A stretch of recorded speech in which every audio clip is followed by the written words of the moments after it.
Fogo Cruzado, prosseguimos a série O Povo e os Candidatos. E o nosso candidato dessa noite, que se submeterá às perguntas dos nossos jornalistas e também às perguntas dos telespectadores, é o candidato do PRONA à presidência da República, Dr. Enéas Ferreira Carneiro, a quem eu agradeço a presença aqui. E, desde já, eu convido a todos para que participem, tragam suas questões, façam perguntas a ele. Nós teremos todo o programa para testar a sua visão de país e ver o que ele pretende fazer caso chegue à presidência da República.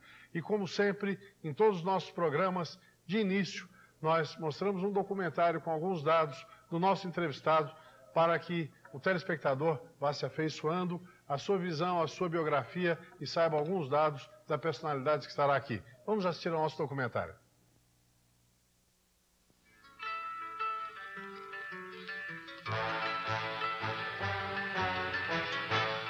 Seu nome é Enéas e aos 56 anos de idade tenta pela segunda vez chegar à presidência da República. Lembro de uma pessoa bem rápida, tudo que é as coisas rápidas. Eu não sei. Eu não conheço muito o cara não, viu? Meu nome é Enéas. Tão engraçado que é só ele mesmo que... É isso que vem na cabeça de todo mundo, o jeito dele. Comigo haverá autoridade e responsabilidade no país. Meu nome é Enéas.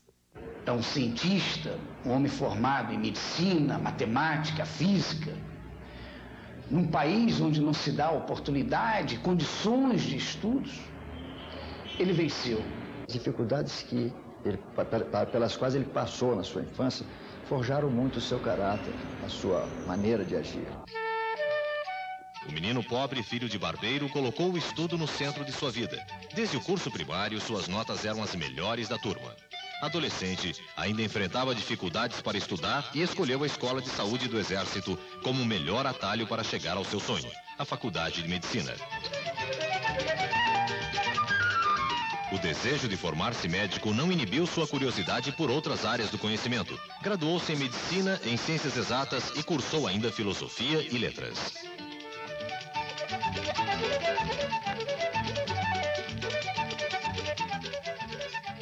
Dr. Enéas costuma dizer que a passagem dele pelo Exército foi a razão disso tudo. Ali ele aprendeu a obedecer, a ser obedecido, a praticar ordem, disciplina, respeito, a exercer de fato a democracia. Não há identificação pela esquerda, ou pela direita, ou pelo centro. Isso não existe. Isso é falácia. O que existe no Dr. Enéas é o propósito de formar no Brasil cidadãos.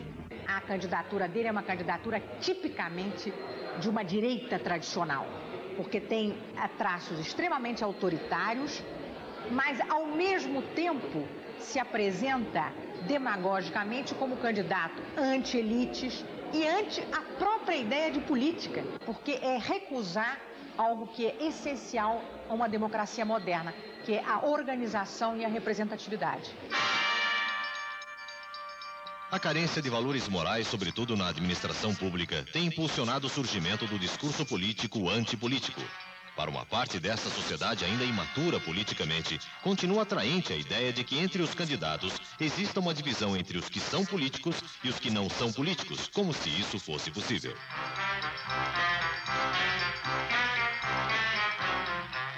O Dr. Enéas, ele lidera hoje um grupo bastante grande em que o sentimento de revolta, de frustração do que passa nesse país está perfeitamente alinhado com o pensamento dele. Então hoje nós temos no PRONA uma unidade de pensamento e de ideia, todos revoltados com esses estados de coisa, dispostos a restaurar nesse país a grande frase do Dr. Enéas: o país vive em desordem, restauremos a ordem, porque sem isso não tem nenhum trabalho que possa ser feito no governo. Ele representa um falso voto de protesto. A candidatura Enéas é assim mais ou menos como um voto cacareco, um voto de protesto que significa, em termos políticos e sociológicos, um subdesenvolvimento de formação política extremamente negativo para a consolidação da democracia. Crescem as conquistas sociais no mundo capitalista. Ressurge a iniciativa privada no mundo socialista. Nasce uma nova sociedade onde não há mais lugar para esquerda nem direita. Cacareco ou não cacareco, o fato é que a figura extravagante do Dr. Enéas capturou 360 mil votos nas eleições presidenciais de 89. Suas 59 aparições de apenas 15 segundos cada uma foram suficientes para bater 10 outros candidatos à presidência, alavancando a sua imagem para esta nova tentativa. Dr. Enéas, se dispusesse de 3 minutos em rede nacional, seria eleito no primeiro turno. No entanto, ele dispõe de 1 minuto e alguns segundos. Certamente iremos para o segundo turno. Eu acho que o Enéas, quando ele apareceu, não é aquela coisa de falar rapidinho, ele tinha pouco tempo, meu nome é Enéas, era genial, era um barato. É que agora ele está se levando a sério demais. Então agora ele fala, ele virou assim um mini fascistazinho, não é? Desse tal de Prona, fala em Estado forte, fala em ordem, daqui a pouco ele vai começar a dizer Anauê, não é? Então daí é ridículo. Há um resíduo no eleitorado brasileiro que será sempre sensível a um tipo de voto folclórico. Se Pelé fosse candidato, se a Xuxa fosse candidata, eles teriam muitos votos também. Então a candidatura Enéas acaba cristalizando esse resíduo que é sensível a um apelo folclórico, a um apelo do contra, a um apelo do espírito do contra mesmo, que se cristaliza nesse tipo de proposta e até mesmo no tipo de visual do candidato. Folclórico ou ordeiro? Autoritário ou austero? Qual Enéas essa campanha revelará? Qual Enéas essa campanha revelará? Um pouco disso nós poderemos tentar revelar nesse programa com o debate aberto com o candidato do Prona, Enéas Carneiro. Para discutir a sua candidatura, nós trouxemos 3 jornalistas. Estão conosco o chefe de redação de O Globo de São Paulo, Josimar Menezes. É nosso convidado também o editor de política do Diário Popular, Antônio Carlos Leite. E está conosco também o diretor da revista Imprensa, o jornalista Simval Itacarambi. O telespectador, através dos nossos telefones, poderá trazer as suas questões. A nossa central tem o número 253-3311. Você poderá passar um fax também, 284-4742. Como em outros programas em que trouxemos candidatos à presidência da República, também oferecemos à nossa plateia os seus convidados. E vamos apresentar os convidados dessa noite que foram trazidos pelo Prona. Estão conosco o almirante Roberto Gama e Silva, candidato à vice-presidência pelo Prona. Está conosco também, mais uma vez, já esteve aqui no nosso programa, a deputada Regina Gordilho, que é candidata à reeleição pelo Prona no Rio de Janeiro. Nosso convidado também, que veio com a delegação do Prona, o advogado Hélio Codeceira, que é assessor do Dr. Enéas. E está conosco também o médico Paulo Flores Júnior, candidato a senador pelo Prona em São Paulo. Na fileira de cima temos o engenheiro Roberto Benedetto, também veio com o pessoal do Prona, Roberto Frota Decur, que é candidato a deputado estadual pelo Prona de São Paulo. Também o candidato a deputado federal, Dr. Paulo César Correia, está conosco.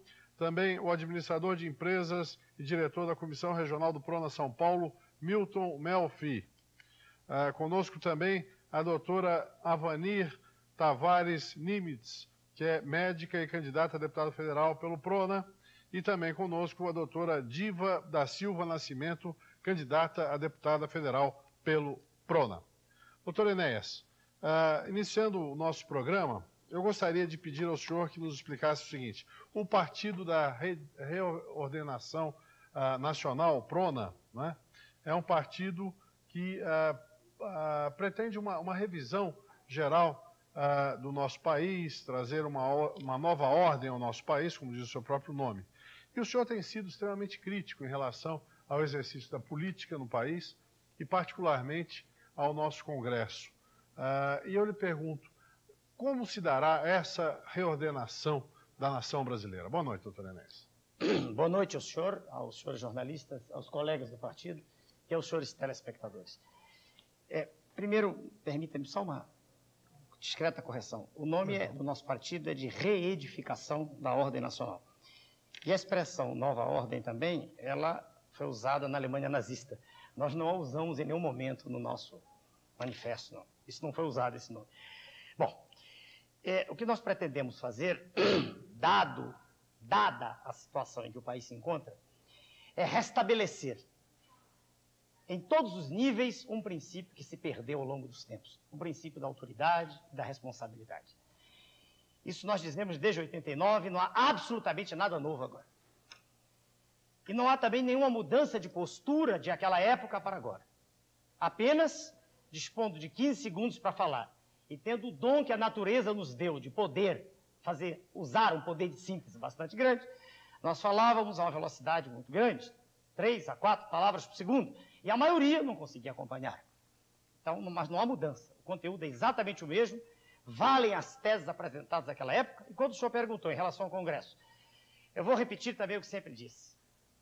O que qualquer pessoa simples sabe, qualquer homem da rua, é que a classe política, de há muito, deixou de cumprir sua função no país. De há muito. Eu estou falando de um conjunto, não estou falando de uma pessoa em particular. Quando eu ouvi nos comentários que aparecem os antipolíticos, quem fez o comentário esquece de um fato primacial. Sua Excelência, o senhor Fernando Collor, mentia permanentemente, uma vez que ele tinha sido político, e aliás não foi outra coisa que se saiba. Foi deputado, prefeito, de uma hora para outra passou a dizer que não era político. Não, no nosso caso não há nenhuma mentira. Nós nunca tivemos nenhuma atividade desse gênero, nunca.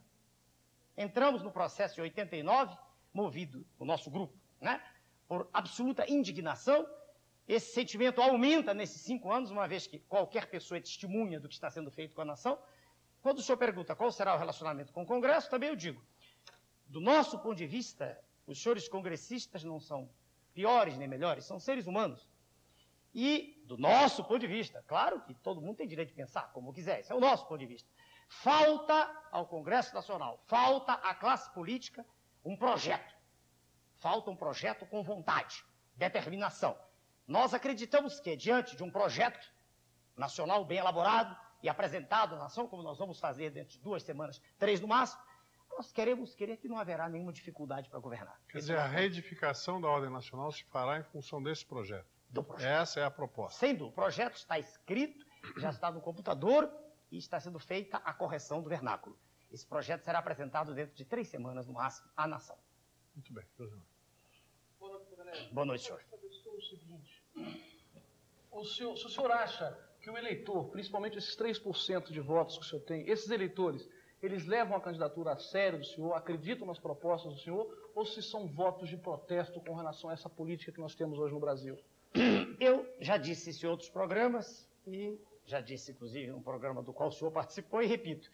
Protesto é, num país que tem 150 milhões de pessoas, que tem centenas de milhares de pessoas, milhões, provavelmente alguns milhões de pessoas com nível superior, eleger-se à presidência da República um homem sem nenhum preparo. Ou votar no indivíduo que passou a vida inteira fazendo greves, ou um indivíduo que, durante a vida toda, só fez protestar contra o sistema. Se é protesto votar em mim porque as pessoas não gostam do que aí está, se é nesse sentido, tudo bem que se proteste. Agora, se eu tenho ou não preparo, eu estou à disposição dos senhores para discutir os temas que os senhores quiserem. Foi claro?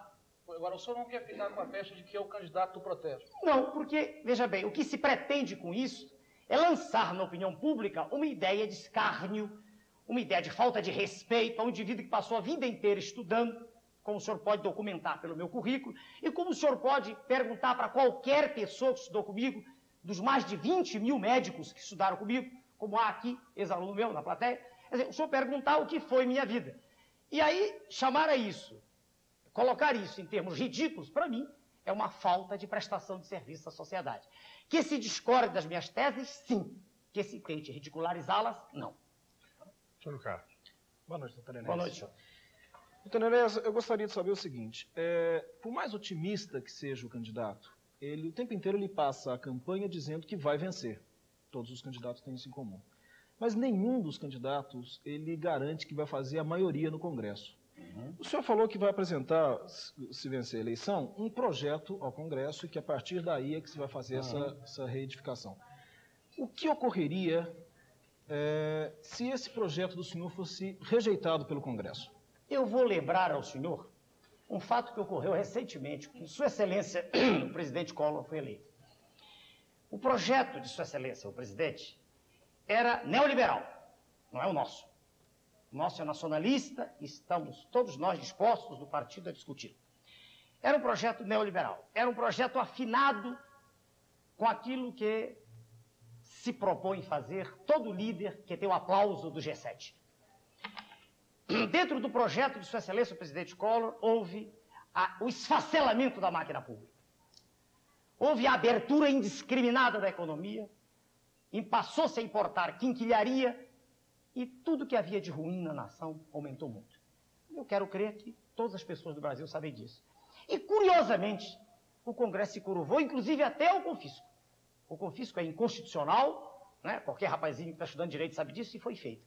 Ora, foi um exemplo notório, recente, de que apenas pelo fato de ter sido eleito, o Congresso quis acompanhá-lo. Perdoe-me de novo, senhor, e eu repito o que sempre digo. Os congressistas querem estar afinados com aquilo que representa a opinião pública. E não há nada que esteja mais afinado com a opinião pública do que a eleição de um candidato, principalmente no nosso caso, que dispõe de 1 minuto e 8 segundos para falar, que não faz, sob nenhuma hipótese, coligação com nenhum outro partido, porque não acredita neles, porque sua tônica é mentira, porque para chegar ao poder fazem quaisquer acordos. Ora, se diante de todas essas vicissitudes, se nós lá chegarmos, eu quero crer, e não me parece que eu esteja delirando, que terá sido demonstrado de modo inequívoco que há uma vontade gigantesca da nação de que se mude o modelo político. Quero crer que isso será notório. E não vejo como, a partir da primeira provisória, da primeira medida provisória, ter sido implementada, e os resultados virem sendo colhidos par e passo, não entendo por que nem como o Congresso possa se colocar contra. Então quer dizer que o senhor não vai apresentar esse projeto para o Congresso, o senhor vai baixar isso através de medida provisória para depois ser discutido? Um exemplo, veja o senhor, a situação do país é de emergência. Já é há muito tempo, né? Urge que medidas drásticas sejam tomadas, principalmente no sistema macroeconômico. Medidas que não foram e não estão sendo tomadas. Estou à disposição dos senhores para discutir. Ora, essas medidas, do nosso ponto de vista, precisam ser tomadas. Eu já falei delas diversas vezes em outros programas. Eu não entendo como, se a Constituição prevê um instrumento legítimo, jurídico, através do qual o Presidente da República pode atuar, eu não entendo por que ele não o faça. Não consigo entender por quê. Isso, para mim, é de uma clareza meridiana. É um instrumento jurídico que aí está para ser usado. Nas situações de emergência. E nós vivemos numa situação de emergência. Estou à disposição. Sival. Doutor Enéas, pois não. Às vezes o senhor diz que a imprensa, ela coloca o senhor numa situação assim meio caricata e interpreta até de uma forma histriônica aquilo que o senhor quer colocar e que o senhor coloca como ideias e conceitos políticos. Mas eu percebo hoje no meio jornalístico, não que eu tenha nenhum mandato, nenhum legado para dizer isso, mas eu sinto que, ao contrário de achar o senhor engraçado, as pessoas começam a ter medo do senhor. E começam a ter medo do senhor a partir de uma palavrinha chamada ordem. Então, eu queria perguntar para o senhor, já que o senhor usa no próprio nome do seu partido a palavra reedificação, que todo mundo lê como reordenação, houve até um lapso do nosso apresentador aqui, até porque o senhor fala muito em ordem, e também porque o senhor fala muito uma palavrinha chamada doutrina. Eu gostaria de perguntar para o senhor duas coisas. A primeira, o que o senhor pensa da doutrina de segurança nacional que serviu para estrutura jurídico e legal para os 30 anos de governo discricionário que nós tivemos. E dois, se os princípios básicos disso que o senhor chama reedificação nacional, tem alguma coisa a ver com a doutrina de segurança nacional? A segunda pergunta eu não entendi. Eu quero saber... A primeira é segurança nacional, o que eu penso dela, o que foi usado naquela época. E segunda coisa é se no credo, na doutrina dessa chamada reedificação nacional, tem conteúdos, se ela é herdeira dessa doutrina de segurança nacional? Bom, por partes, então. Primeiro, quando o senhor disse as pessoas, achou engraçado e tem medo, esse as pessoas é uma generalização. Eu peço licença ao senhor para dizer que eu fiz um desafio a um jornalista respeitado, extremamente sério. O nome dele é o senhor Marcel, do Jornal do Brasil, do Rio de Janeiro. E o senhor Marcel foi comigo à rua, aceitou o desafio e disse, e repito a cada instante, que um jornalista vá comigo a qualquer esquina de qualquer rua, de qualquer cidade, de qualquer estado da federação. E que nós fiquemos parados. Não precisa que assessores vão à frente para procurar pessoas. Não. Vamos só nós dois. Fiquemos conversando. Esperemos as manifestações das pessoas que passam. O senhor Marcel documentou isto, ao vivo. Escreveu numa entrevista extremamente séria, imparcial, documentando o que viu e ouviu na esquina. A esquina era da Rua Visconde de Pirajá com a Rua Mariquitera, no Rio de Janeiro. Mas vale para qualquer esquina por onde passem pessoas, aleatoriamente. E ele escreveu, se o senhor ler, está lá a página inteira, lá embaixo ele diz, se depender do que eu vi, o doutor Enéas está eleito. Então, eu lhe peço desculpas, mas quando o senhor diz as pessoas têm medo, não. Que a imprensa não goste, é um direito que ela tem. Que as pessoas que estão se dando bem com esse estado de coisas, em que se faz o que se quer e ninguém é responsável por nada, que as pessoas que estão bem com isso, não gostem de mim, tudo bem. Mas que não se generalize, porque uma coisa é o que os senhores dizem que o povo quer, outra coisa é o que o povo quer realmente. E isso será demonstrado através dos meios de comunicação, a partir do momento exato em que eu estiver falando para a nação toda, a partir de amanhã. Então, primeiro ponto, só para generalização, quando o senhor diz, as pessoas têm medo, não é geral isso. Então, deixa eu só fazer a observação seguinte. Disse que os jornalistas, com quem eu converso, que eu sinto hoje, vê no senhor uma pessoa... autoritária. Não, eu disse o contrário. Antigamente, havia até um lado de explorar o aspecto histriônico do senhor. Porque ninguém tinha percebido. Então, hoje, as pessoas não veem esse lado histriônico, já é segundo plano. Perfeito. O que as pessoas notam e observam e faz parte já não é consenso, mas de um pensamento que está evoluindo, leitura que se crescendo, faz em relação de uma observação, às vezes não muito formulada, não muito sistematizada. Não, no meu caso é bem clara. Com relação ao seu, seu, pode não ser. Não é? Bom, que... Mas eu repito só o ponto. É que para o telespectador que ouve, que não fique a ideia de que são as pessoas. São as pessoas dentro do meio jornalístico. Aí tudo bem, perfeitamente de acordo com isso. Não só dentro do meio jornalístico. Tem Onde pessoas da mais? sociedade, advogados, médicos, também têm essa preocupação, doutor Enéas. Olhe, repito aquilo, se o senhor quiser, o senhor sai comigo. E o senhor verá que estatisticamente não é isso. Existe uma vontade. Existe aquela simpatia de uma rua a 3 quarteirões do seu consultório médico? Não estou falando com as pessoas. Então, por favor, não fui eu quem escolheu a esquina. Aqui está o desafio para o senhor ao vivo. Escolha o senhor o lugar. Eu estou dizendo o seguinte, não confundamos a simpatia de um homem simples que grita, Enéas, com a atitude de uma pessoa que se aproxima, aperta a minha mão e diz, eu estou do seu lado. Nós precisamos de uma pessoa como o senhor para colocar ordem na casa.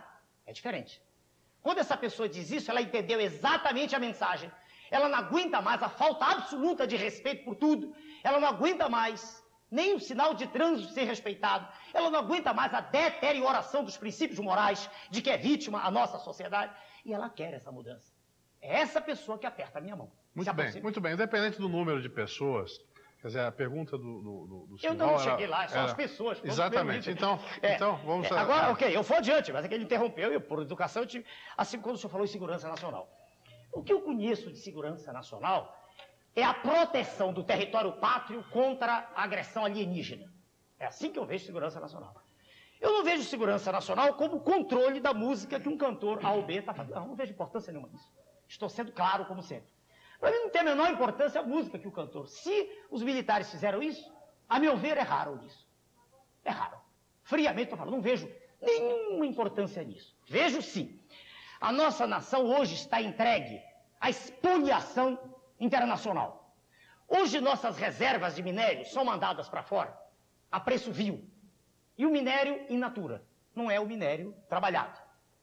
Qualquer pessoa bem informada, e poucos são na nossa sociedade, qualquer pessoa sabe que o que nós já perdemos de manganês, de nióbio, de bauxita, etc., daria para nos fazer o país mais rico do planeta. Ora, Os nossos governos têm sido extremamente coniventes com essa situação. Então, quando nós dizemos segurança nacional, nós estamos falando do nosso território, nessas riquezas não renováveis, estamos falando da nossa Amazônia, que é, todo mundo sabe também, mas não é objeto de nenhuma consideração pelos órgãos governamentais. A Amazônia vem sendo invadida por indivíduos que se dizem missionários e são geólogos.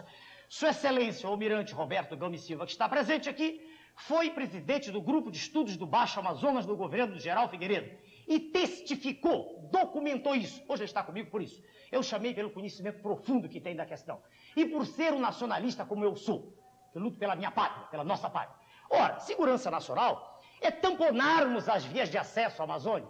Segurança nacional é desenvolvermos um esforço para que nossas forças armadas voltem a ter o poder de dissuasão em relação ao exterior. Vamos parar com essa pilhéria de que não há inimigos lá fora. Não há países amigos. Há jogo de interesses permanente. Jogo permanente. É só nos lembrarmos do Oriente lá o que aconteceu com um país que não tinha exército.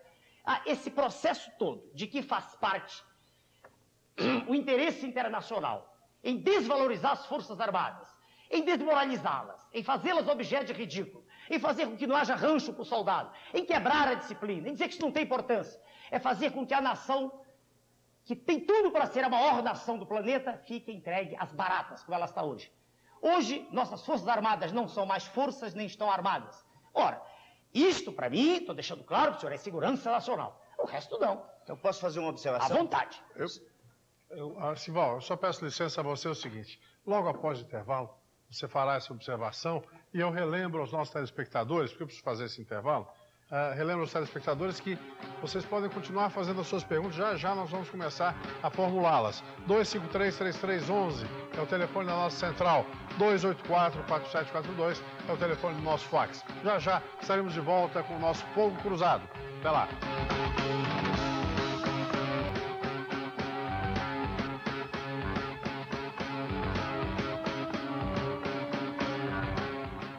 E voltamos com o Fogo Cruzado e com a série O Povo e o Candidato. Nós estamos, nessa noite, conversando com o candidato à presidência da República do PRONA, Dr. Enéas Ferreira Carneiro. E você pode continuar telefonando. Os nossos telefones estão à sua disposição. 253-3311 é o telefone da nossa central.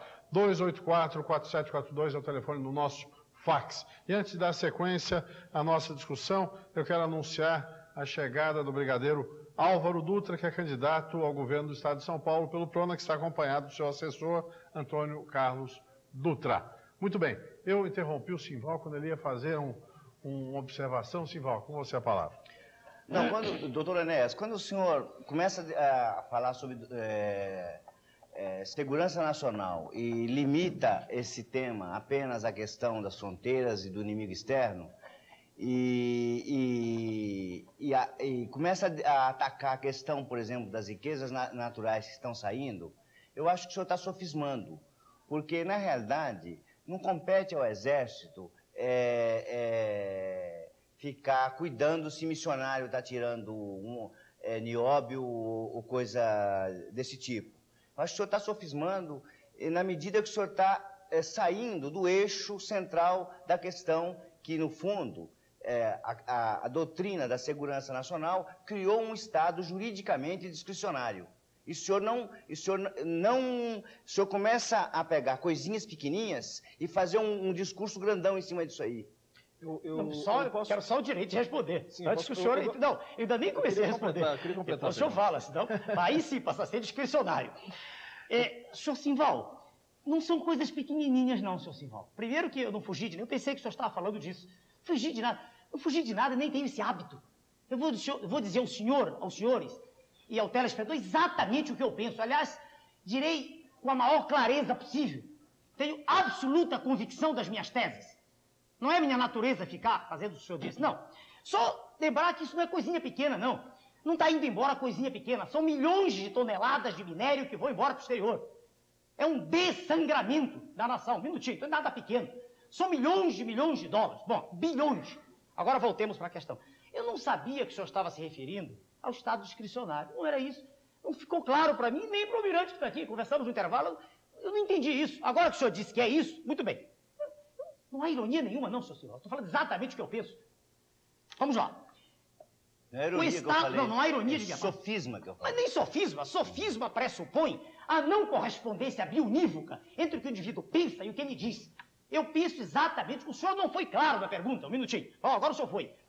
O Estado militar, nas suas posições discricionárias que assumiu, e nós nos lembramos todos, eu nem tinha nenhuma atividade política, eu como cidadão nunca tive nenhum problema naquela época, nunca. Eu dava aula, era médico, nunca tive problemas.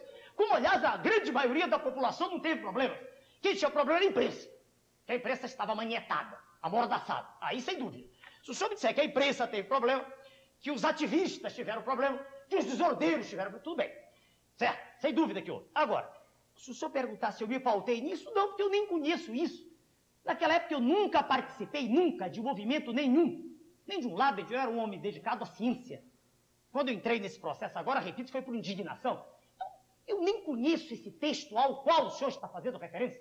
Nunca ouvi em mão. Eu pensei que era outra coisa. Não houve sofisma. Eu pensei que o senhor estava falando disso. Quer dizer, do cuidado com o exterior. Voltando à tese. Os militares, e na verdade não eram eles que mandavam, eles mandavam com assessores políticos que continuam hoje aí. Os militares fizeram uma série de coisas de que eu discordo. Já disse isso em programas. Por exemplo, vou dar um exemplo. A imprensa, do nosso ponto de vista, não há importância aqui se o nosso ponto de vista é o certo ou errado. É o nosso ponto de vista. Nós estamos apresentando o nosso. A imprensa deve ter a liberdade de ir a todos os escaninhos do poder e ver o que está se passando. Sem dúvida. E o senhor sabe por que eu digo isso? É por amor, não é por nada. É porque não há nenhum outro órgão, nenhuma outra instituição que consiga fazê-lo. Nenhum partido político, nenhum, tem uma estrutura montada no país que lhe permita ter acesso ao que está se passando. Só a imprensa pode. Então foi o primeiro erro. Erro grave. Porque sem ninguém para fiscalizar, para saber se o que a gente diz está sendo feito mesmo, qual é o critério que a gente tem para saber se está sendo feito mesmo? Estou sendo claro? Bem claro para o senhor. Então, agora vamos aproveitar para ir onde o senhor, antes que o senhor pergunte. Achamos nós, do PRONA, certa a posição da imprensa quando desmoraliza o poder? Aí não. A nosso ver, é nosso ponto de vista. Quando a revista Veja, segunda vez que eu cito em programa de televisão, apenas porque me lembro, só por isso, ela põe na capa, os 3 detentores do poder máximo. Sua Excelência, o Presidente da República. Sua Excelência, o Presidente do Congresso. Sua Excelência, o Presidente do Supremo Tribunal Federal. E os veste com trajes femininos e os faz numa dança. Isso é absoluta falta de respeito à autoridade. Nós não aceitamos isso. Quem não gostar de nós, tudo bem, mas é a nossa tese. Nós lutaremos, quando chegarmos dentro da lei, para que exista uma lei de imprensa, para que o poder constituído seja respeitado. Isso é uma coisa. Outra coisa é impedir que a imprensa tenha acesso. Não! Com o PRONA no poder, e será uma administração limpa, interessada em limpar os porões que aí estão apodrecidos, sem que haja, na opinião do senhor, poder discricionário nenhum, para nós há. Então, ela terá o direito de ver o que está se passando, direito, dever, e deverá fazê-lo e nos mostrar. Aí sim, ela estará prestando um serviço a toda a sociedade. Agora, apenas com um tom jocoso, só, apresentando os 3 detentores do poder máximo. Nenhum deles é pessoa que eu conheça, assim. Vi uma vez, Sua Excelência, o Presidente da República, vi o Presidente do Congresso, vi uma vez, e o Presidente do Supremo viu uma vez. Quer dizer, eu não estou defendendo essas pessoas, eu estou defendendo o cargo em que elas estão. Elas são autoridades, elas têm que ser respeitadas. Isso é uma absoluta falta de respeito e não leva a nada. A sociedade não ganha nada com isso. Eu não conheço nenhuma vantagem, e os senhores estão à vontade para mostrar uma, algo que seja ganho pela sociedade. E eu mostrar o Presidente da República, o Presidente do Supremo, vestido de mulher, eu não entendo. Eu não entendo. Olha, estou sendo sincero, o senhor queria saber. O senhor, quando se manifestou em relação ao período da ditadura que nós vivemos no país, o senhor disse que quem teve problema foi a imprensa, que foram ativistas e que foram desordeiros. É verdade. Né? É essa avaliação que o senhor faz? Ou seja, a avaliação que o senhor faz do que seja um regime autoritário, 20 anos de ditadura, é um regime que prejudica a imprensa, desordeiros e não é só isso, não. Eu acabei de dizer, e há muitos erros. Qual é a avaliação que o senhor faz de um regime autoritário? O senhor acredita que um regime autoritário, por vezes, possa trazer ao país uma forma a palavra de reordenação, por exemplo?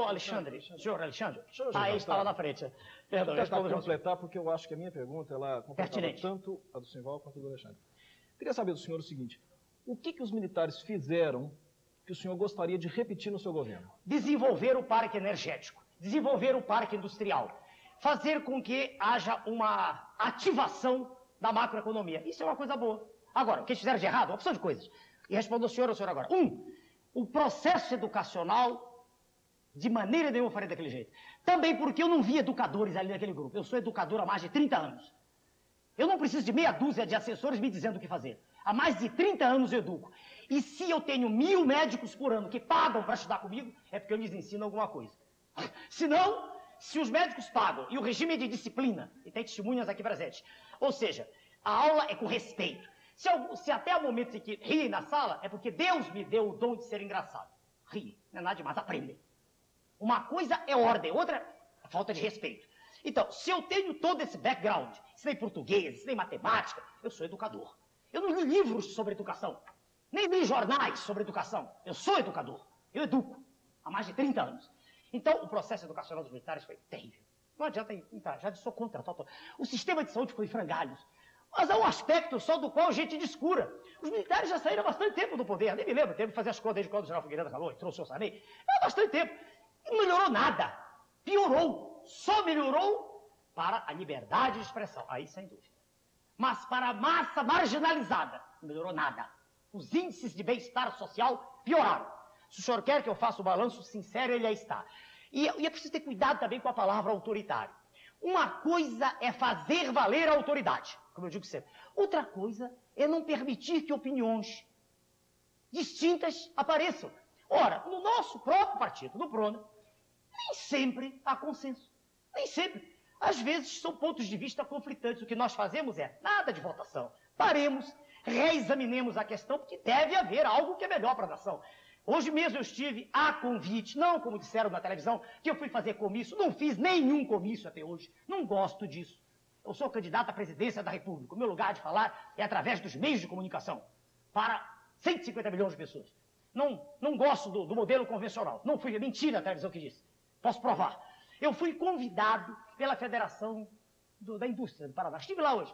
E qual não é minha alegria quando, ao entrar na reunião, onde fui expor os mesmos pontos de vista, dizendo que nós não somos do partido a favor de empresários, nem de operários, de uma coisa e outra, nem de médicos. Nós somos um partido para defender a sociedade como um todo.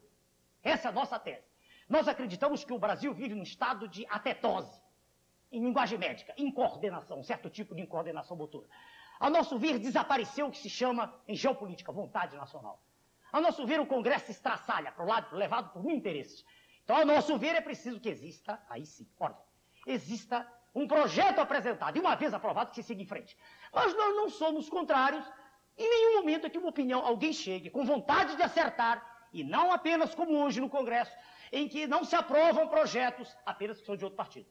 Todos os senhores sabem que... Mas se determina essa diferença entre a pessoa que está criticando por boa-fé, por essa determinação de boa qualidade que o senhor enxerga, e aquele que está agindo em função de algum outro interesse? É fácil. Eu digo ao senhor Alexandre Machado, pelo conteúdo da proposição e por tudo aquilo que a pessoa fez na sua vida chamada política. Sim, mas quem é que vai determinar, então, o parlamentar, quando ele apresenta uma restrição a uma ideia que foi colocada? Primeiro, o quem projeto... é que determina se isso é algo que vem de uma boa cepa ou se é algo que tem Permita-me.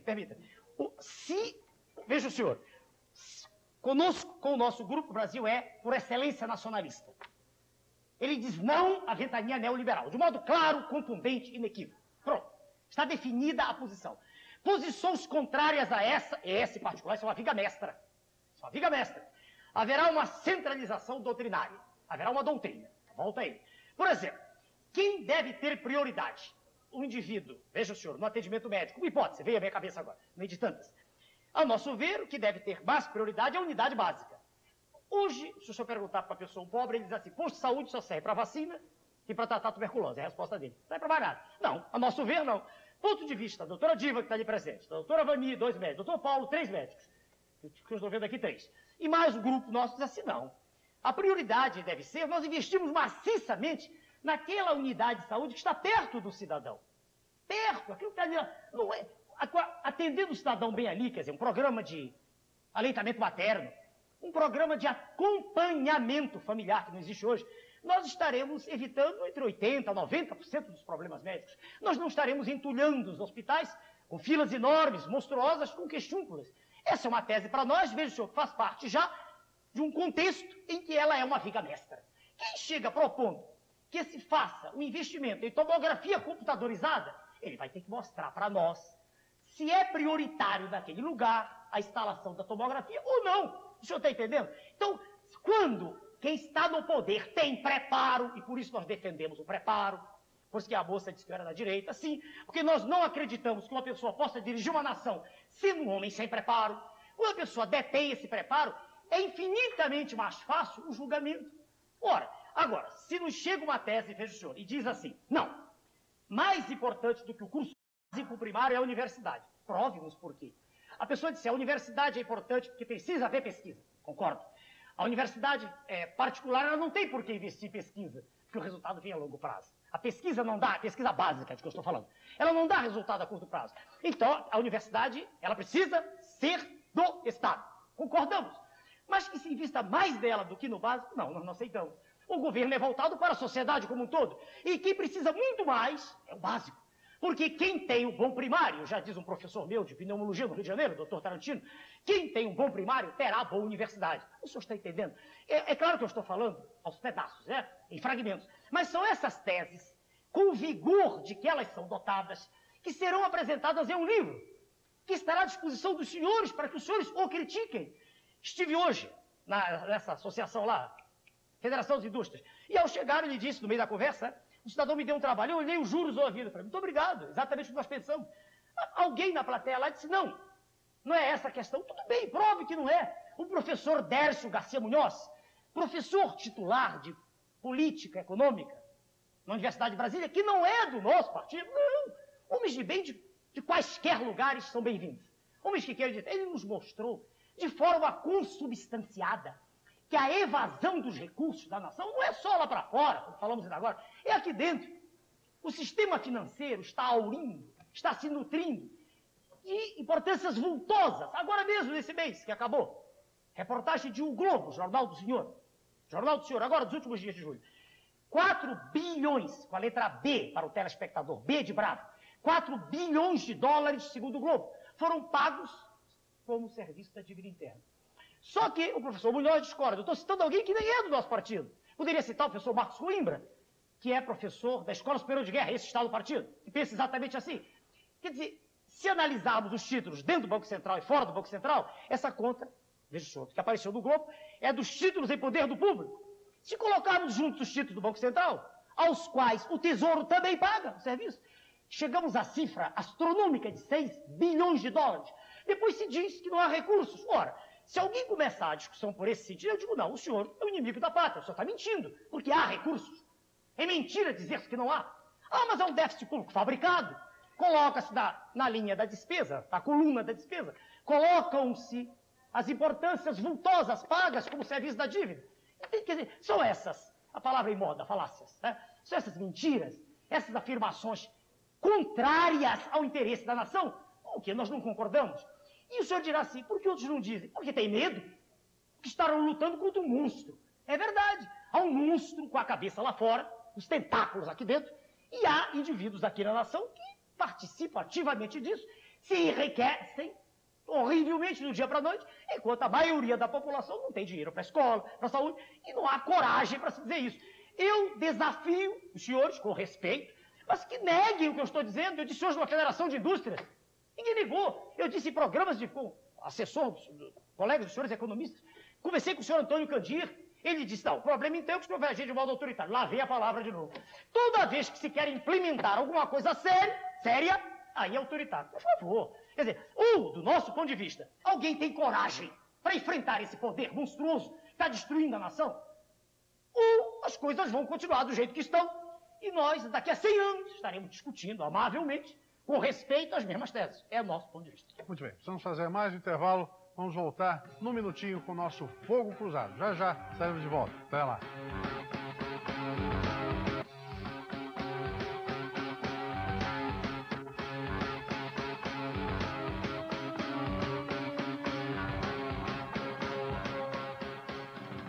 E voltamos com o Fogo Cruzado. Estamos nessa noite entrevistando o candidato do PRO na presidência da República, Dr. Enéas Ferreira Carneiro. E eu quero, antes de reiniciarmos a nossa conversa dessa noite, a pedido do candidato, dar o telefone do PRO aqui em São Paulo e no Rio de Janeiro. 228, aí está, 6360, 2915064. São os telefones do PRO aqui em São Paulo e no Rio de Janeiro, 262-2828. Confere, doutor Enéas? Confere, está certinho? Muito obrigado, doutor. Imagina, é um prazer. Muito bem. Serviço, bom, vamos começar a fazer as perguntas dos telespectadores, doutor Enéas. E nós temos aqui já dezenas de perguntas. E eu quero começar com a pergunta de Franklin Hirk, de São José do Rio Preto. Ele é pecuarista. E ele pergunta o seguinte: se eleito em algum momento, o senhor fecharia o Congresso, se necessário? O que acha de Fujimori, presidente do Peru? Essa pergunta se repete a todo instante. Já ficou claro, quero crer, ficou claro, que não há nenhuma necessidade... Bom, primeiro que isso é inconstitucional. É inconstitucional. E nós dissemos no início que ordem pressupõe cumprimento da lei. A lei está para ser cumprida. Então, isso é um assunto que nem deveria vir à discussão, mas, prosseguindo, não há nenhuma razão para que se feche um Congresso, uma vez que aquelas pessoas que estão ali foram eleitas e, fundamentalmente, do nosso ponto de vista, o que falta é só uma vontade, só isso. Ou seja, o senhor jura a Constituição brasileira e cumpre a Constituição brasileira. Veja o senhor, foi essa a pauta nossa desde que fundamos o partido. Perfeito. Um minutinho, não, mas eu quero insistir. Quando Suas Excelências, os congressistas, numa atitude discricionária, veja o senhor, no que o senhor chama democrático hoje, tiraram-nos o direito da candidatura legítima, uma vez tínhamos o partido com registro definitivo, e contávamos com representação, dona Regina Gordilho, presente aqui, deputada federal, quando eles nos tiraram esse direito de modo discricionário, e não houve nenhum órgão de imprensa que nos defendesse, nenhum. O que é que nós fizemos? Usamos a lei, fomos ao Supremo Tribunal Federal, demos entrada numa ação de inconstitucionalidade, e graças ao Criador, e à luz dos senhores magistrados, ganhamos maioria absoluta. Então, nós queremos lei, nós queremos ordem, vou mais longe. Veja o que aconteceu, o que acontece no primeiro mundo. Quando a imprensa, agora da Copa do Mundo, tentou filmar no lugar onde não podia, o que foi que se disse? Aqui existe ordem. Primeiro mundo. Quando na Suécia, uma senhora, minha amiga, professora de fisiologia cardiovascular, deixou de levar o filho à escola, que estava vindo da Noruega, numa visita, colega minha amiga, médica, ela deixou de levar e, cansada, chegou à porta da casa dela, um representante da escola. Ela ficou espantada e disse: não, a senhora não mandou seu filho à escola. Ela disse: desculpe, tudo bem. No dia seguinte, ela esqueceu de novo, cheia de problemas. Veio um policial, ela foi autuada. Ela foi à delegacia dizer por que o filho não vai à escola. Isso é primeiro mundo. Só existe desordem aqui. Aqui é que é muito cômodo tudo isso que acontece. Nós queremos ordem e respeito à lei. É isso. Carlos Augusto, técnico em eletrônica, pergunta se a ideia de disciplina do senhor tem alguma ligação com os princípios da TFP. Tradição, família e propriedade. Partido do qual eu sou presidente nacional, que eu saiba, elemento ligado à TFP. Não tem. Da TFP há uma publicação que já li, vamos dizer sempre como eu gosto da verdade, que é o Amanhã de Nossos Filhos. Não tenho certeza, parece que é ligado, não tenho certeza. O Amanhã de Nossos Filhos, se é isso que está se referindo o telespectador, é uma publicação séria, que se preocupa com o que está ocorrendo no horário nobre, vou eu de novo, diz respeito à formação de valores das crianças. Cenas de sexo, de lascívia, de luxúria, são apresentadas em horário nobre. Isso é um absurdo. Então, se o telespectador está se referindo a isso, em particular, se é a isso, eu digo, estou de acordo, a isso. O resto eu não conheço os fundamentos do que é TFP. Estou sendo sincero, não conheço. O radialista Edmilson Lucena, de Mossoró, no Rio Grande do Norte, pergunta, se eleito, o que o senhor fará para resolver a questão da fome e da seca no Nordeste? Dá para responder rápido. O problema da seca e da fome no Nordeste não é um problema do Nordeste, é um problema político. Puramente. Vamos usar os conhecimentos de geopolítica que adquirimos no convívio saudável com Sua Excelência o Almirante Roberto Gama Silva, que conhece o assunto melhor que nós. E é pelo pré-técnico que foi convidado para vir para o nosso lado. O Nordeste tem de águas de superfície um valor do qual apenas 17% são utilizados. No Nordeste é perfeitamente possível a utilização de águas subterrâneas, que são em quantidade bem maior do que as águas de superfície. É perfeitamente possível realizar-se um projeto como esse que se apresenta agora, utilizando São Francisco, Tocantins, e isso só não foi feito até agora, por falta de vontade, de decisão. Então, o Nordeste não é o que se diz ser. Para resolver o problema do Nordeste, evitar o êxodo dos nossos irmãos do Nordeste de lá, basta ter vontade de atuar lá. E isso nós temos. Respondi? Muito bem. José Barbosa de Souza, da Vila Matilde, ele é industrial, pergunta qual a sua opinião a respeito do Plano Real. Já disse em outros programas, o Plano Real é apenas a substituição de uma moeda por outra. Só, mais nada. José Carlos, só isso. Não, tem razão, o desenvolvimento demoraria, tem razão. Eu só levo 15 segundos. O custo de um produto é feito de diversas parcelas. Para se mexer na inflação, há que mexer naquilo onde o governo pode mexer. Taxa de juros e tributação. Enquanto não se mexe nisso, a inflação não acaba. José Carlos, microempresário, pergunta o seguinte, se acontecer de Lula e Fernando Henrique chegarem ao segundo turno, qual dos dois o senhor apoia? Nenhum. Eu estou fora do circuito, se isso acontecer. Não acredito que aconteça. Mas se acontecer, estou fora. Não tenho nada em comum com nenhum desses senhores. Não acredito em nenhum deles. O funcionário público Hamilton, de Dourado, no Mato Grosso do Sul, diz o seguinte, o senhor já se demonstrou preocupado com o sucateamento das Forças Armadas. E qual a sua opinião e do seu partido para melhorar a questão da segurança interna e das polícias? A segurança interna, constitucionalmente falando, não é problema da União, é problema dos Estados-membros. Agora, o telespectador tem razão. Chega-se, às vezes, a uma situação crítica. E aí a Constituição tem o remédio, é a intervenção. Nesse sentido, nesse particular, eu quero dizer uma coisa. As Forças Armadas não são preparadas para isso. Elas são preparadas para o inimigo, para o elemento alienígena. O militar é treinado, e eu fui militar, é adestrado para a guerra. E eu não gosto dessa ideia, mas ela está prevista na Constituição. Eu não gosto dessa ideia. A gente se lembra da ECO, bastou que os tanques fossem à rua no Rio de Janeiro e desapareceu a criminalidade por alguns dias. A solução para se diminuir esse processo de incremento da criminalidade é justiça social. Lamentavelmente, isso não pode ser feito com estalar de dedos. Isso é médio prazo e longo prazo. A curto prazo, o reaparelhamento policial e o restabelecimento da autoridade, mesmo nos quartéis das polícias militares, autoridade que desapareceu também, e a ação firme e enérgica de um governante, eu quero crer que tudo isso melhora. Perfeito. Rubens Head, da Vila Maria, aqui de São Paulo, ele é estudante, ele pergunta se eleito, qual a sua posição em relação ao combate à violência no Rio de Janeiro? Já foi respondido. Genival Carvalho, do Rio Grande do Sul, de Três Passos, ele pergunta o que o senhor acha do atual número de deputados no Congresso que tem a limitação de bancadas. Eu não parei para pensar nisso. Com todo respeito à pergunta do senhor, eu já ouvi comentários há poucos dias de uma redução. Parece, à primeira vista, e melhor do que eu seria, mas não está sendo entrevistado, seria um deputado. A Duda Regina Gordilho nos diz, deputada federal, a frase é dela, que ela negue se for, ela diz que, na verdade, quem decide tudo são os líderes. Ela diz que se reúnem os líderes com essa figura do chamado voto da liderança e decidem as coisas mais importantes. Se é assim, realmente não haveria necessidade de tantos. Mas eu não estudei o assunto ainda, e no nosso partido, no nosso ideário, até agora não há nenhum capítulo sobre isso. O industrial Ricardo Lauducci, de Guarulhos, ele diz que liga toda semana e nunca faz a pergunta dele. Dessa vez vai. Interessado, né? Qual a sua política em relação à importação e exportação com alíquota zero? Veja bem, eu não penso, comecei dizendo isso no programa e vou manter a posição. O nosso pensamento não é neoliberal. E em não sendo neoliberal, eu vejo exportação como uma coisa importante, geração de empregos. Mas que se exporte o produto manufaturado. Não que se exporte o alimento.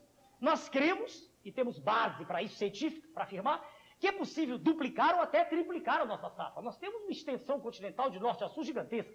Nós temos índice pluviométrico mais alto do planeta. Nós temos sol o ano inteiro, enquanto os países ditos ricos não têm sol. Com tudo isso, a agricultura pode ser tratada, como é nos países adiantados, com incentivos. E pode se aumentar muito, eu até disse no programa, junto dos outros candidatos, tem que ser diminuído o desperdício interno bruto, Plateia Rio, o DIB. Né? A gente tem que se preocupar com o PIB, mas também, a frase não é minha, é de um professor cujo nome não sei. Quer dizer, tem que lutar para evitar que se perca tanto a agricultura. Melhorando a safra, aí sim, nós pensamos em alimentar o nosso povo, depois exportar. Então, eu não posso imaginar que o país continue sendo só um corredor de exportação, com 2/3 da população sem direito a nada. Tem que haver exportações, claro, mas exportemos o que é manufaturado e exportemos excedentes agrícolas. E para que possamos fazê-lo, é preciso que haja um incremento na produção agrícola. É preciso que haja uma reordenação do espaço agrícola. Tomás Lima, de Santarém, ele liga para dizer que admira o Prona e admira o doutor Enéas, mas admite que, diante das circunstâncias, é muito difícil chegar à presidência e quer um comentário seu a esse respeito. Na história do mundo, obrigado ao senhor pela simpatia que o senhor telespectador demonstrou. Ao longo da história do mundo, e mais ainda, em particular, na história da ciência, quem estuda a ciência aprende que nem sempre o desenvolvimento dos fatos se dá de modo linear. Às vezes, surgem fenômenos estranhos, imprevisíveis, que mudam completamente o ritmo normal dos acontecimentos. Eu estou falando para o senhor telespectador. Então, perdoe-me. Primeiro, agradecer ao senhor. Mas perdoe-me discordar do senhor quanto às chances. As chances de nós chegarmos são muito grandes. Não posso dizer que tenho certeza. Posso ter um problema que me impeça de falar em cadeia nacional. Mas a partir do instante, esse instante amanhã, em que eu estiver falando de modo claro, inequívoco, claro, inconteste, apresentando essas teses à nação, perdoe-me, senhor telespectador. Nós iremos para o segundo turno, com certeza. Josimar Gimenez. Doutor Enéas, o senhor diz que não apoia, não está com nenhum dos dois candidatos. Se não, não seria candidato. Tá, Fernando Henrique com o PT, tudo bem no segundo turno, no eventual que os dois vão para o segundo turno. Me afasto do processo. Agora, existe uma preocupação, por exemplo, como é que o senhor vai governar com esses partidos? O PT, por exemplo, deve fazer uma bancada de pelo menos uns 50 deputados, é a previsão deles. O Fernando Henrique, com o PSDB, também deve fazer uma boa bancada. Tudo bem, mas também bem menor, bem inferior. Agora, como é que o senhor vai governar com a oposição? O senhor vai chamar a oposição, vai conversar, vai governar à margem? Como é que vai ser isso? Mas o senhor, perdoe, o senhor repete a mesma tese. Não, mas eu gostaria de saber como é que vai ser essa relação. Por exemplo, o senhor é arqui-inimigo das ideias do PT, do candidato do PT. O senhor vive criticando o PT e as ideias. O candidato do PT é uma coisa. Há muitas ideias ali extremamente saudáveis. Um minutinho. Tá, desculpa, tá. Cuidado, eu jamais disse isso. Pelo contrário, há homens de valor, já conheci alguns, e eu me impressiono no estar do PT. Para mim, estou no PT por protesto, aí que é o problema. Porque não tinham percebido até então nenhuma força significativa, oriunda do seu meio científico, para representar a nação. Estavam preocupados com o andar da carruagem e dizem, vamos entregar o nosso país para os alienígenas, vamos fazer com que o Brasil continue sendo colônia, então, por não haver opção, encaixa o PT. Mas o PT tem ideias, algumas eu não gosto da desordem generalizada, eu não gosto do desrespeito à lei, que ocorre de quando em quando. Não gosto. Mas as propostas econômicas e sociais do PT, por exemplo, o senhor gosta? Não, todas não. De algumas coisas, não, todas não. Já falei para o senhor aqui do... Bom, vamos esperar que saia o projeto. Até agora não saiu. Nós teremos que me chamarem. Tem muito mais condição de discutir em termos de papel escrito do que palavras que voam. As nossas não. Nós mantemos exatamente sempre o que dissemos desde 89. Ali eu vejo flutuações. Num dia estamos a favor do casamento de homossexuais, no dia seguinte não estamos mais. Num dia queremos fulano para visto, não queremos mais. A gente vê uma flutuação, uma oscilação na dependência do que se chama interesse político. Isso nós não aceitamos. Ou seja, nós vemos as alianças serem feitas para um lado e para o outro, na dependência da necessidade absoluta de chegar ao poder. Nós não fazemos isso. Então discordamos dessas teses. O senhor está entendendo? Nós não aceitamos aliança espúria. Nós temos uma viga mestra e vamos segui-la. Agora, dizer que não há ideias boas, a preocupação tão decantada com o homem do campo é uma coisa bonita. A preocupação expressa em linguagem rude, simples, porém uma linguagem que traduz o fato dos elementos do PT de dizer que nós temos que dar alimentação para todo o povo. Isso é verdade. Como não? Qual é o indivíduo que pensa em dirigir essa nação onde um terço passa fome? Não se preocupe. Então é bonito isso. Entende? Eu estou dizendo ao senhor que eu não estou do lado de nenhum deles. Não é por causa disso, é porque eu sei que ingovernável ficará com eles. Exatamente como está agora. Sua Excelência, o presidente Itamar Franco, teve uma reunião de condomínio tão logo assumiu o cargo. Tinha tudo à sua mão, para fazer o que quisesse. Eu mesmo lá estive participando da reunião, eu, deputada, dona Regina. Estivemos os presidentes de partidos apresentando ideias. Uma farsa pura, porque nenhuma daquelas ideias, não posso dizer nenhuma, teria que catalogar todas. Mas grande parte do que foi dito não teve nenhuma importância. Foi uma encenação pura. E o país afundou. E o homem que deveria ser apontado para ser outro candidato, algum tempo depois entrou ministro. Fez nada. Criou o IPMF. E foi procrastinando, foi protraindo, foi delongando, foi adiando a implantação do seu plano para quê? Nas vésperas das eleições, se vivesse com a inflação próxima de zero. Então não posso estar do lado deles. Só completando. Eu sou um bom perdedor. Peraí, se eu perder, recuo. Um momentinho só, General. Pois não. Não, pode terminar a sua Não, frase. se eu por favor. perder, o partido é livre. Peraí, não há, e o senhor sabe, a própria lei é clara, a lei partidária, LOP. As unidades do nosso partido, quer dizer, os chamados diretórios regionais, são absolutamente livres. Se eles quiserem seguir outro caminho, é um direito que eles têm. Eu nada posso fazer. Muito bem. Não é essa a minha tese. Muito Entendeu, bem, senhor? eu preciso fazer mais um intervalo, peço licença a todos. Já já estaremos de volta com o nosso Fogo Cruzado. Até lá.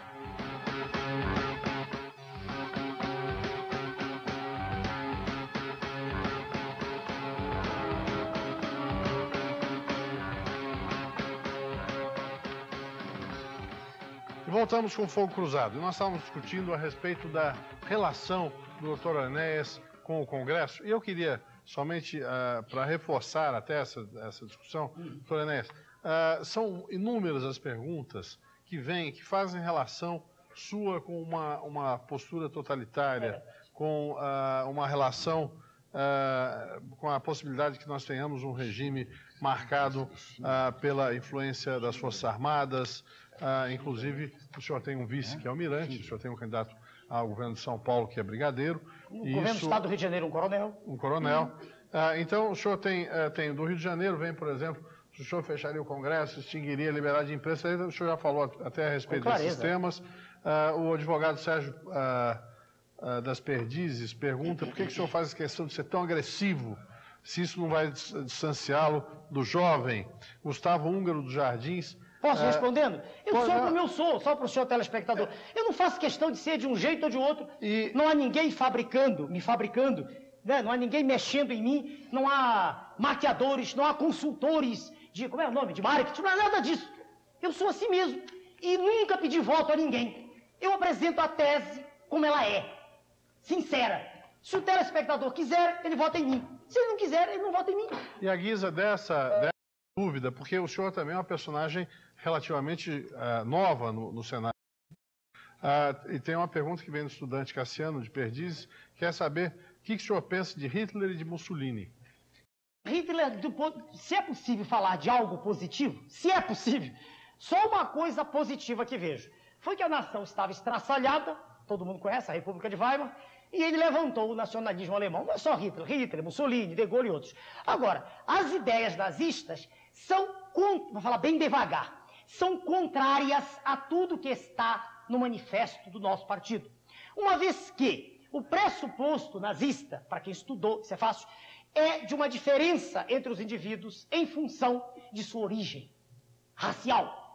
O Prona, e não tem aqui o documento, mas ele tem no seu primeiro parágrafo, para quem quiser, e isso vai constar do nosso ideário, ele tem assim escrito, não posso dizer o pé da letra, não me recordo, é assim, nós, primeiro parágrafo do manifesto do nosso partido, nós, cidadãos de todas as partes, de todas as classes, de todas as raças, ora, eu quero crer que começa aí nesse parágrafo uma diferença fundamental entre o pressuposto nazista e o nosso. Agora, se as pessoas de novo é genérico, se muita gente já se habituou, perdoe-me o senhor telespectador, mas com a desordem generalizada, uma palavra um pouquinho menos erudita, com a bagunça em que se transformou a nação brasileira, para quem está habituado com isso, não vote em mim. Um direito que o telespectador tem, eu não estou pedindo o voto de ninguém, eu estou apresentando um programa, um projeto, com ideias claras, e estou dizendo como vai ser. Quando nós estivermos no poder, haverá ordem, haverá respeito ao cidadão, haverá respeito à família, haverá respeito aos senhores, como eu dou exemplo aqui, como dei exemplo no último debate, no último, penúltimo, estava na Rede Manchete, e havia um tempo, e eu me distraía, normalmente eu sou controlado, quando eu ia passando, ela disse, parou o seu tempo, parei no meio da frase, eu sou disciplinado, eu aprendi a obedecer e a mandar. Agora, eu não gosto de desordem. Quem gosta de desordem, continue com qualquer um dos candidatos, porque, nesse particular, todos temem dizer isso. Eles temem por causa dessa imagem que se faz. Confunde-se o respeito à lei, a presença de uma autoridade responsável, confunde-se isso com o regime discricionário. Isso é coisa completamente diferente. O regime discricionário é aquele que tolhe as liberdades dos cidadãos. Não está escrito em nenhuma linha do nosso programa que a gente vai fazer isso. Muito bem. Antônio Carlos. Professor Enéas, eu queria colocar e abrir a questão em duas perguntas. Eu vou insistir na questão a respeito da sua relação com o Congresso. E eu gostaria de contestar um pouco quando o senhor fala do presidente Collor, do ex-presidente Collor, porque ele teve um primeiro momento de aceitação no Congresso, em que tudo que ele mandava acabava sendo aprovado. Mas a oposição que ele sofreu foi tão forte a ponto de derrubá-lo. Quer dizer, essa popularidade vivida pelo presidente, ela termina num certo ponto. Eu queria saber como se dá essa relação, como vai acontecer essa relação entre o senhor e os partidos políticos e as lideranças políticas, com todos os vícios que elas possuem, com todos os problemas que ela possui. E uma outra, rapidinha, já que melhor a primeira, depois o senhor faz a segunda. Melhor. Tudo bem. Melhor, mais fácil, para não perder o fio. Quando o senhor disse que todas as medidas foram aceitas do início e que depois o Congresso teve que derrubá-lo, perdoe o senhor, mas a análise não está correta. Perdoe. Isso não é desrespeito, isso é uma troca de ideias saudável. Por que não está correto? Como o senhor discorda de mim, muita coisa, eu tenho esse direito. Sim. Isso não é falta de respeito ao senhor. Eu digo que o erro de avaliação não é do senhor, é da imprensa. Não foi o Congresso que derrubou Sua Excelência o presidente. Foi o seu irmão. Porque todas as coisas que ele vinha fazendo contra a nação, ele continuou fazendo e não houve nenhuma reação do Congresso. Nenhuma. Agora, quando o senhor, seu irmão, veio aos meios de comunicação e disse coisas que estavam escondidas ou semi-escondidas, aí quando o elemento da máfia, o próprio elemento, a palavra é até insultuosa, não quero usar, o elemento do clã, do grupo familiar, vem e diz aquilo e o ataca numa posição difícil até da gente examinar à distância hoje. Claro que se criou uma celeuma nacional. Claro que aí a imprensa não podia fazer mais nada. Claro que o Congresso não podia fazer mais nada. Porque aí já tinha havido a execração do senhor Fernando Collor de Mello. Mas a execração não tinha sido feita pelo mal que ele fez à pátria. Não, senhor. A execração foi feita porque um membro do clã, exatamente como ocorreu com a CPI. A senhora esteve lá e viu como se passava. Aqueles fatos do orçamento eram sobremodo conhecidos. Mas foi preciso que um elemento do... Aí não é mais o clã, não sei nem como dizer, do grupo, preocupado não sei com o quê, não conheço as entranhas do processo, né? Ninguém sabe exatamente o que o fez fazer aquilo, mas foi preciso que o elemento viesse de novo aos meios de comunicação e dissesse o que estava ocorrendo. E aí não havia mais como esconder, entendeu? Por isso eu disse que a análise não é correta. O senhor não acha que isso é só um elemento detonador do processo? Claro. Quer dizer, o processo está... Pois é. Claro, mas sem nada pra... eu acho o seguinte, não se pode reduzir o papel do Congresso apenas a essa situação, quer dizer, se dependeu do irmão do presidente para que se tirasse... Claro, mas não foi. Eu estou negando um fato por acaso. Peraí, eu sei que o senhor é possuído como um cidadão preocupado com a sua terra, com a nossa, estamos falando português, o senhor fica angustiado com a maneira cristalina como eu digo a verdade. Mas essa é a verdade. O senhor Collor estava enterrando a nação, desmantelando toda a máquina pública administrativa. E ninguém fazia nada. A imprensa, mercê de razões que são dela, não sei porquê, falava uma coisa ou outra, mas o Congresso estava lá inerte. Sim. Digamos que aí sim cabe a expressão paquiderme, difícil de mover. E eles estavam e não fazia nada. O senhor disse que foi detonar. Sim, mas se não tivesse havido quem detonasse, estaríamos do mesmo jeito. Mas houve. Houve não do Congresso. Houve de um elemento do clã. Mas houve. Mas foi bom. Muito bem. Pois não? Muito bem. Simval. Segunda pergunta. Não, ele tinha mais uma. Não, tudo bem. Eu cedo. Doutor Enéas, o senhor citou há pouco aí, dentro da doutrina, um começo de princípios sobre quem participa, quem pode ser filiado ao partido e o que ele... Cidadão de todas as raças, todos os casos. Exatamente. Minha pergunta objetiva, e eu parto de um princípio que o papel aceita tudo, é o seguinte: eu queria saber se no Prona existe militantes judeus, ainda que seja algum Oscar Schindler, se existem negros, se existem homossexuais. Pois não, vamos começar por judeus. Uma moça, moça já de 30 anos, né? É judia, doutora Sofia Axelrod Finkel. Fundadora, minha aluna, acredita em mim, membro fundador. Foi à Bélgica, voltou, está em Mato Grosso do Sul e disse: como estão as coisas? Disse: indo muito bem. Fundadora do partido. Tem um basta. Negros, por acaso, negro. Bom, eu descendo de brancos, negros e índios, o melhor exemplo. A não ser que a performance minha facial negue, porque eu não tenho nariz da raça negra, mas a minha barba é espessa, crespa. Certo? A minha pele é azeitonada. Eu sou mistura de brancos, portugueses, negros e índios. E segundo, um colega, você falou negro, eu me lembrei de um negro típico assim, que você pode chamar o negro mesmo, é difícil encontrá-lo. Um colega meu, do grupo da Comissão Executiva Nacional, doutor Samuel Além Neto, médico, é negro. Quer dizer, Quando o senhor diz o divino, um dos elementos, muito obrigado, doutora Dias, um dos elementos daqueles que mais acreditam no que eu digo, dos mais ligados, que creem nessa força que nós temos, é um homem humilde, um homem que tem primeiro grau, é um ex-sargento aeronáutico, é um homem que deu sua vida, está até internado atualmente, com crise hipertensiva, disse, eu estou dedicando a minha vida, isso é uma causa. Como disse o senhor de São José do Rio Preto, na nossa convenção nacional, a senhora estava lá, muitos estavam, um homem de 70 e poucos anos, eu não aguento mais isso que está. Eu acredito no senhor, no seu preparo, na sua vontade de acertar. Então, não há essas discriminações. Quando se for homossexuais, eu me lembro de ter um encontrado que dissesse eu sou homossexual. Tem que fazer força me lembrar, senhor. Mas parece que Tocantins, parece, eu não posso afirmar. O comportamento homossexual, fechou. Só quando ele é explícito é que a gente pode garantir que o jeito é. Entendeu? Então não faça discriminação de tipo nenhum. Mesmo porque, vamos repetir aqui, para evitar qualquer contradição.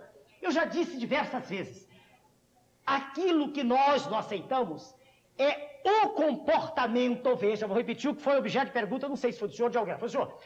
O comportamento da atividade homossexual ser apresentado como exemplo, isso sim.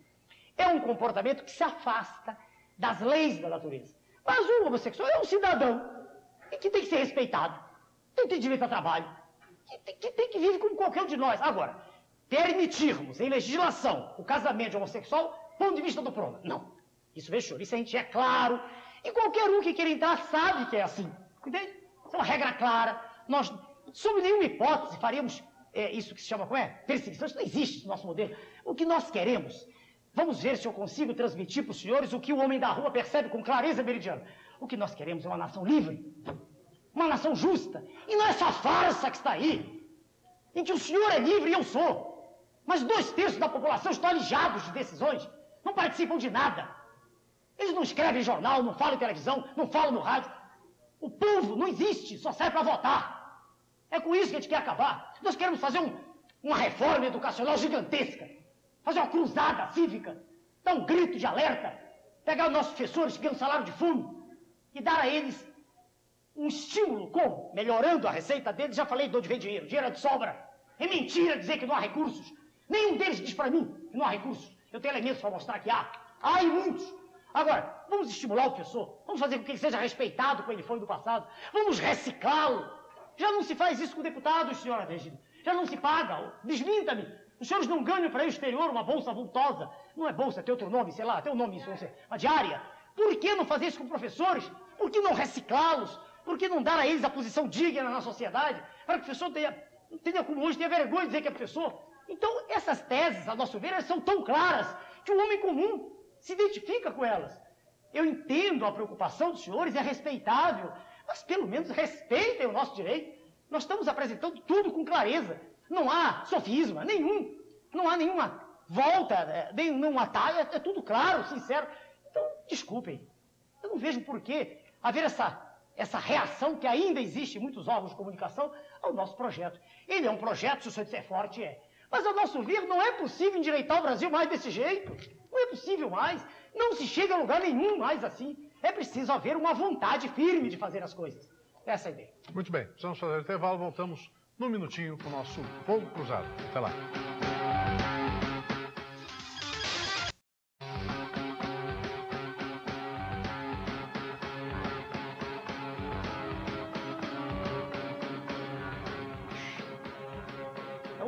Muito bem.